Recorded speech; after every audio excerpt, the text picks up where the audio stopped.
All right, so let's start with the big story that we're tracking on WION at this hour. The body of Iran's assassinated top nuclear scientist has now been taken to some of the holy shrines ahead of his burial.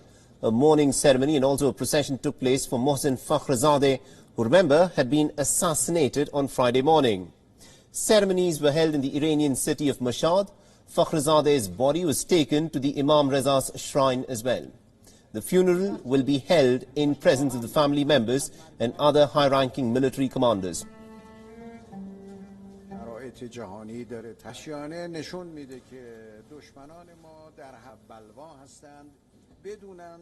Meanwhile, Iranian President Hassan Rouhani has accused Arch for Israel of having acted as a mercenary of the United States. Iran's Supreme Leader Ayatollah Ali Khamenei has called for the perpetrators to be punished. He's also urged that Fakhrizadeh's scientific and technical efforts should continue. The Fakhrizadeh reportedly died at a hospital after assassins that Iran accuses were sent by the Israeli government gunned him down in his car.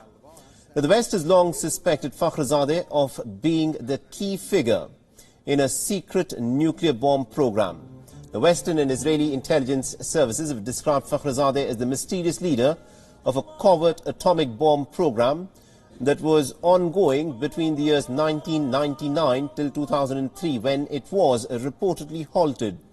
Now, the US also slapped sanctions on Fakhrizadeh in 2008 for quote-unquote activities and transactions that reportedly contributed to the development of Iran's nuclear program.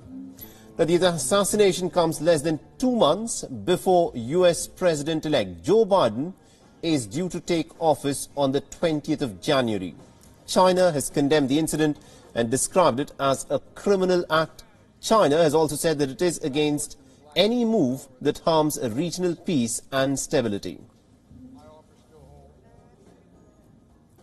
Meanwhile, other nations have also put out their respective reactions. Israel says that it has no clue as to who may have been behind the killing of Iran's top nuclear scientist, although it has to be said that in 2018, the Israeli Prime Minister Benjamin Netanyahu had specifically taken the name of Mohsen Fakhrizadeh and had asked the people present at the press briefing to remember the name.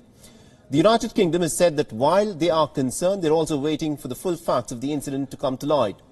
Turkey and Syria have both called the killing as an act of terrorism. While Germany has called for calm, it's also said that the existing dialogue between Iran and the United States must be maintained before the new government takes office.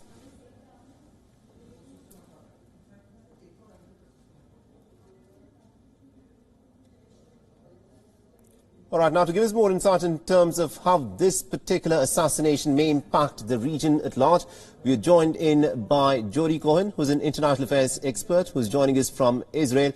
Now, Jody, thank you very much indeed for joining us on this broadcast on WION. And let me begin by asking you this. Now, this, of course, is an assassination of a top nuclear scientist that took place on the outskirts of Iran. Iran has accused Israel of having acted at the behest of the United States.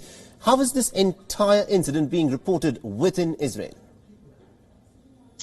Well, within Israel, obviously relating the facts as you have just summarized them, no country or group has claimed responsibility for this attack, and that's important to say. And no evidence has been found as yet to suggest that it is a particular country. Saying that, Iran has accused Israel of carrying out this attack. Israel has remained quiet. There's been a New York Times article in the US which reported that unnamed officials, and it's important here to say unnamed officials, said that the world should actually thank Israel for this attack. But Israel has stayed quiet. The United States has stayed quiet.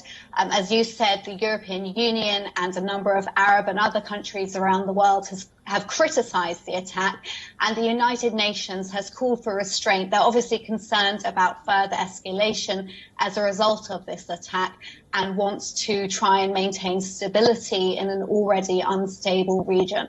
Absolutely, indeed. Now, the Iranians are stating that it is the Israelis who have carried out this attack on the behest of the Americans. Now, there is going to be a change of guard at the White House on the 20th of January, and many people are stating that this is something which Donald Trump may have wanted to try and make things difficult for Joe Biden, who take charge on the 20th of January?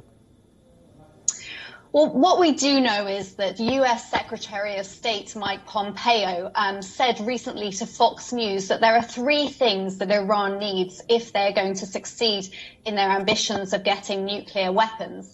The first one of that is money, and the US have been very strong in pushing sanctions against Iran. Most recently, just yesterday, calling for new sanctions on their missile program.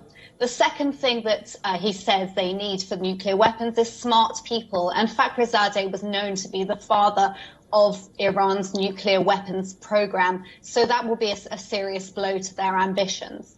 And the third thing is capacity, meaning the nuclear facilities. So we do know also that the United States moved B-52s to the region, to the Middle East last week. We also know that they just returned an aircraft carrier to the Middle East. So there are indications that perhaps President Trump would like to take further action against Iran in his last days of his presidency. But as you said, President-elect Biden is going to be taking office. He has perhaps a different strategy. But it's also interesting to note that from Iran's perspective, they don't see too much difference between an America under President Trump and an America under President-elect Biden. We saw images, of course, coming from AFP, the French news agency, that showed Iranians burning the US flags, the Israeli flags, and also photos of President Trump and President-elect Biden.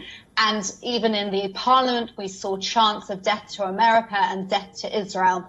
So these are, obviously serious times, and we have to wait and see what will come next. In terms of Israel, the Israeli Defense Forces have not changed their routine on the northern border. They've been on high alert. Anyway, we saw an explosives found from Iran on the northern border just 2 weeks ago. But Jewish communities around the world and Israeli embassies around the world have been put on a high alert in terms of potential Iranian retribution. Absolutely, indeed. And just before we let you go, do you think Iran at this point of time, although it is accusing Israel of having been behind this attack, do you expect the Iranians to do something at this point of time, or would they continue doing what they did when Qasem Soleimani had been assassinated earlier in the year by the Americans, where they, although they said that there would be revenge, etc., they did pretty much nothing?